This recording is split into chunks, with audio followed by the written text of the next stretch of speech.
We're back with another episode of the IBJJF Podcast. My guest today is Diogo Reis. Diogo is a 2022 Brazilian national champion and a 2023 Pan champion. Diogo, thanks for being here. Yes, it's a pleasure for me here. Thank you for the invite, Danny, and can't wait for this interview. Yeah, this is going to be fun. I definitely want to talk about the Pans. You just won that very shortly ago, and it was an incredible performance. But I want to talk first about the beginning of the year for you. You were signed up to compete in the featherweight division at Europeans. I know you had an injury that kept you out of that event. Can you talk about the injury, how that happened, and how you recovered from it to be 100% for Pans? Yes, unfortunately, 1 week before he opened, and I hurt my ankle during the training with my friend. He was like on the one leg X, holding like a foot lock here, and he started come on top. And when he started come on top, I tried to defend, but kicking out to my leg or bring my leg out. And when I tried to do it, he was holding so hard the foot lock here that just my ankle like a pop out. And when I back, he come forward and like I do like I steam a lock, you know, and I just hear the ligament like a separate. And I stopped like hitting the mat because it was so painful, like and I went to the doctor and do everything, and did everything. The doctor say, "Oh, you like I say you two ligaments break like, and then my ankle was like a ball, you know, Very swollen. and also yeah, very swollen and very purple around. And I decided to not compete for Rio Open, and then because I say like I had 2 weeks for European, so I can get better, and I decided to compete featherweight, but I was not able to train after this, and I say, oh, I will not fight Europeans because no, I cannot train. I cannot. It's so painful. If the guy touch my my foot, I will tap fast. So and also I had after Europeans, I had a job. I had a job to do. I had a camp to do. So and also this camp it was more important the Europeans because during this camp we had a project. So we started get money for this camp. We started get money for help our project that we have in Sao Paulo now to help the peoples there to start living jiu-jitsu, That's awesome. so yeah, to get to make to to take money to make opportunities for them to compete in Sao Paulo, Rio, the IBJJF tournaments around Brazil, and also another competition. So and also to keep the project about with food, rent, So and then I decided not compete. And after this, my plan changed, and I focus on Pan Ams, and that's why I did the Curitiba Open. It was like the same like last year. I competed Curitiba to go Pan Ams, and this year I also competed Curitiba because you guys make 2 weeks before Pan Ams, and that's good. And then I could prepare myself for that. I think a lot of people were excited to watch you compete at featherweight at Europeans. I know that's a division up from where you normally compete. Do you have any plans to ever compete at featherweight going forward? Yeah, I have plans for it, but my main focus is still life feather because of work. So if when because I just wanna get my first words on my division, that's a life feather, and then after this you can move, Yeah. no problem. So let's talk about your Pans performance. You had such a great performance. It was your second major title. Like I said, you won Brazilian Nationals last year. This was your first time winning Pans. You had 4 matches. You started out with a submission. Do you want to walk through all your matches at the Pans? Uh, yeah, about last year, this year was really different about Panemas, and I was more, I think, more experienced, more stronger than before. So my first fight, I saw all my opponents that was there. I stood there, and especially when the Brax come out, I could see and manage what's can happening, and I could see my, like if I pass, like I say, but I could see Pato my final, and same final. I was thinking about Malate. Quarterfinals I did like the Carrasco. And first fight I was like o Wagner, the Brazilian guy, and o the Gringo guy there, and so my first fight was the Gringo, and I studied him, and he was the guy who pulled guard and started doing lapel. And I was like, oh, okay, just don't let him do it. And I started like when I went to the mat, bro, I feel like, oh, I'm in home. And then I started like kicking, get to punch, and then started doing my passing guard. And then I changed like changed the style that I was playing before, and I I'm going more slowly, more pressure than last year because I was just doing outside passing with gel pressure, and this year I came different, and I could do a really long step and force my opponent to defend, exposing his back, and then I was able to submit it. And about my quarterfinals against Carrasco, I saw him compete a lot in the Opens in the USA. He always there, and I say, oh, this guy can one day I can fight against him one day, and then this happened now in the Panems. And Queixinho, his coach, like Queixinho has a lot of students, good students, and he has Cisnero and now Carrasco. And that's good because Carrasco competed with a lot of guys who is in this division, like Zacaina.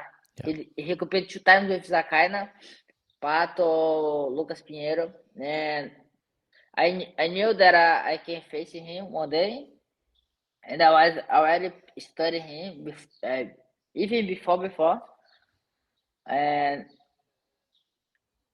and uh and during the fight in the beginning, like I think I was thinking about, oh, we're gonna put together. So, but I was able to put first in the hand.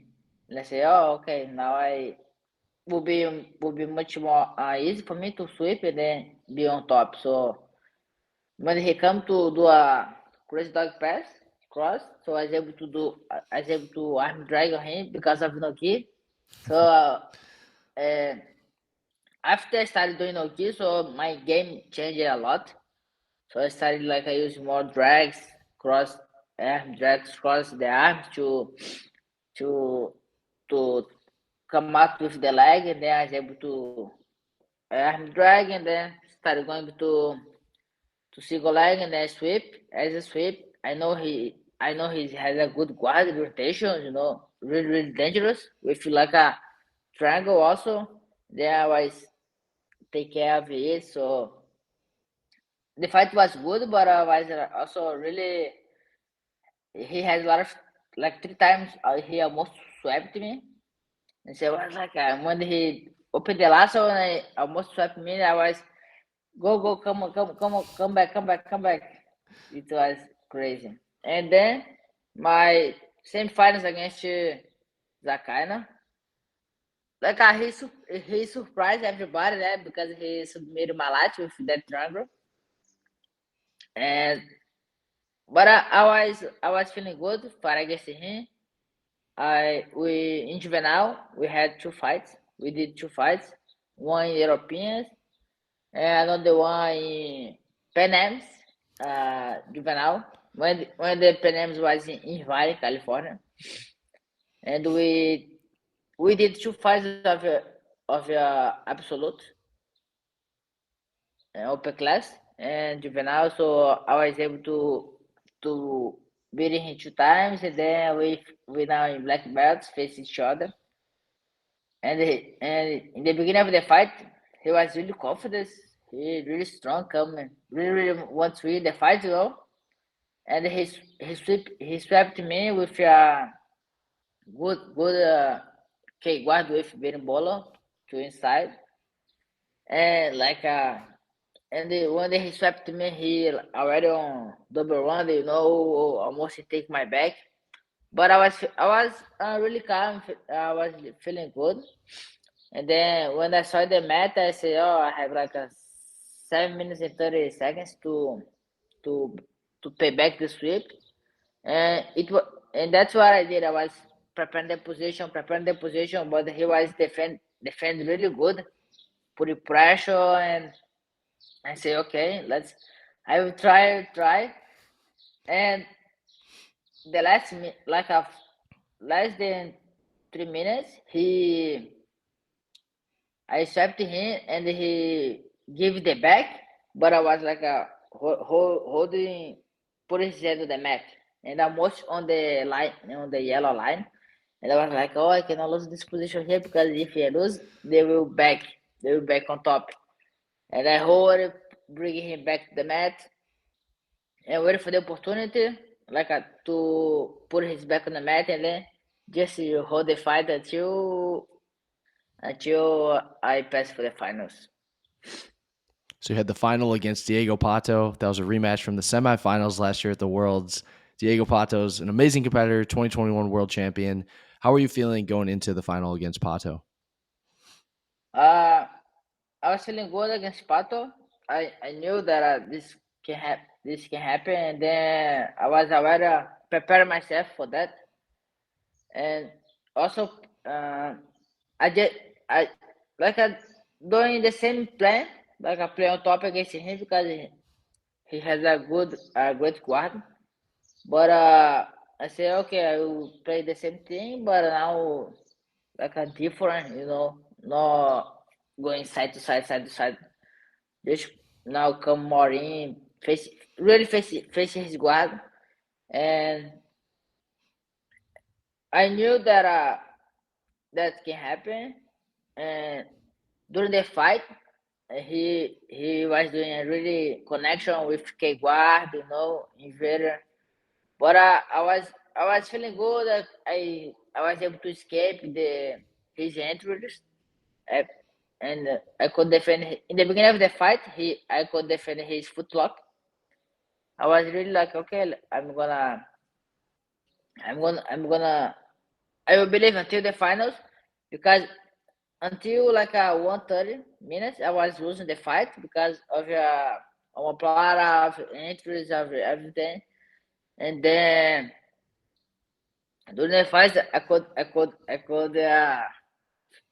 face my no, I could face no, I could defend his lasso, and I was able to connect with a Toreando pass that I like to do, when I put pressure on the lasso and the guy started pushing. I use this moment to to to connect with a Toreando, and then and this was good, and I could be on cycle throw of him and hold the fight. But since last year, I was really thinking about this fight, because I know that Pato is in this video, and he will be until for 10 years with me fighting, because he's the video also. And that's it. Pato is good, and we're gonna face each other a lot. Also, Gui and Nogueira, so it was amazing fight against him, because he's the guy who pushed me a lot. Since last year, I say, oh, I was winning the semi-final in Worlds, and then he swept me in 1 minute. He just swept me in 1 minute. I fought 90 minutes, tried to pass his guard in 1 minute. He swept me. I said, no, this will not happen anymore. And then that's why, during the fight in Pan Ams, he okay, guard, he put it 50-50, he everything, and say like, no, I will not accept anymore. I say, fine, let's go.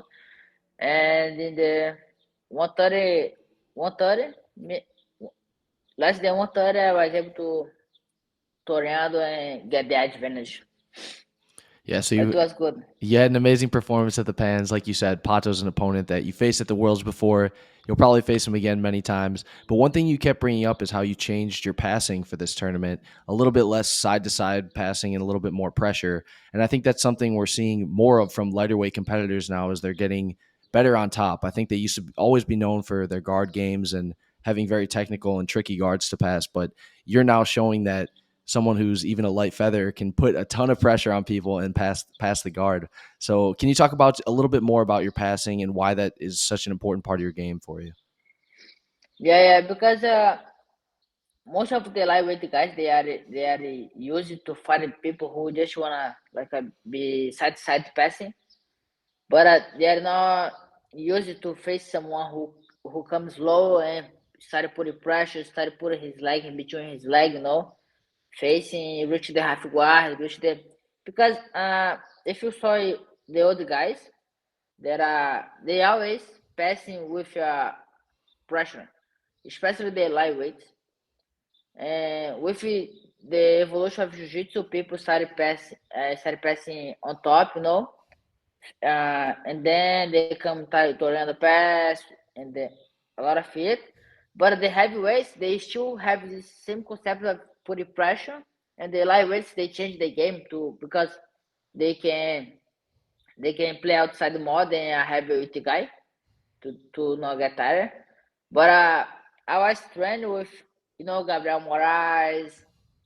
I trained with Vinicinho, Cobrinha, and I saw Mafacini. They say I say like, oh, this guy, they still play on top, but they play different. Though they come putting more pressure than doing outside passing, tornado, everything. They come slowly, and I started like and this started making sense on my head.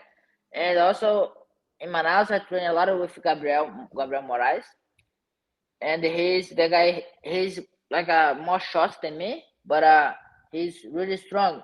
And then he passed like this, put a lot of pressure, and attack to him a lot. And then I started developing this this guard, this passing guard, and then I still developing. It's something new for me, but I'm studying a lot of it, making a lot of drills. And then I did I could do really good in Curitiba, and now I was could do with a high level guys in the Pan Ams, and then now I started coming, less outside passing, but with more pressure. So you got the gold in Curitiba, you got the gold at Pans. Can we expect to see you at Brazilian Nationals and the Worlds? Yes, I will be there because now it's my home. I'm living in Sao Paulo, so Brazilian National is like 40 minutes from my home, so for sure I'll be there to compete. That's amazing. So you mentioned also that there's a new Melqui Galvao school in Sao Paulo. It's a relatively new school. Can you talk about the project and just how the school is coming along so far? Yeah, so we were in Manaus. We still have a gym in Manaus, but now it's the work is different there. So Sao Paulo, because of the structure that the in Sao Paulo have, we built a big gym with 2 mats, with sauna, with a place for physical preparation, and also with a private class or private room with a mat, but also this private room, it's like something, it's like a class, like a high school, they have chairs, there for the Classroom? students because classroom, yeah, because there we the school is teaching some things that in the school you don't learn, like finance, how to sell yourself, and English class for the people, for jiu-jitsu, and what else more? And also about media, that like each day has one class. If it doesn't have competition, so each day have one class like English or how to sell or media, because we wanna do like something different, not just teach you jiu-jitsu, but teach you how to live, you know. So because you can be a world champion a lot, you can have many titles, but if you don't know how to manage, how to do another thing that is very important for you to work with jiu-jitsu, you won't gonna have a good life, yeah. So if you just train jiu-jitsu, okay, you're gonna be good in jiu-jitsu, but you should have a new skills to make jiu-jitsu better for life, like Yeah. for for outside jiu-jitsu. And that's why we are teaching that we then, and then we with this school, because it's more easy for people come from outside visit us. When we were in Manaus, a lot of people from outside, they send a message for us, but it's very far from there, But now in Sao Paulo, we like our school have like 4 months, and a lot of people around Sao Paulo and outside is coming there to visit, to know, to to train with us, and I said, oh, the school just has like 4 months, and a lot of people already come here, and it's a good this new school. We still fix the things to organize the schedule, the things, but it's still good. And we're gonna have a camp for Brazilian nationals now, so will be more good because a lot of people is already coming to to make this camp, and also because we did that. We should do a step, yeah. In Manaus, we did everything. We won all the tournaments from in Manaus, train, live in Manaus. So now we are facing a new challenge, and this school in Sao Paulo gonna bring more opportunities, not just for us, but for everybody who will enjoy our gym. And then soon in the future, we think about opening one gym in USA. That's amazing. I'm sure the camp before the Brazilian Nationals in Sao Paulo is going to be incredible. Good. No, for sure. And then after this first camp, we also gonna work on do more camps, because of the competitions in Brazil that IBJJF do, or for another event. But we're gonna do more about it. That's amazing. Well, Diogo, thank you so much for your time today. I really appreciate it. Congrats on the PANS title. You put on such an epic performance. We can't wait to watch your Brazilian Nationals and, of course, the Worlds. Do you have any final message for your fans? Thank you, my brother. People, thank you so much for enjoy us, for enjoy our team, for keeping watching us. So guys we're gonna see us more and more and more for words and everything IBJF, and support the IBJF, support the things, and thank you so much, guys. Thank you again, Diogo. Thanks, everyone, for watching. We'll see you guys soon. Take care. See you.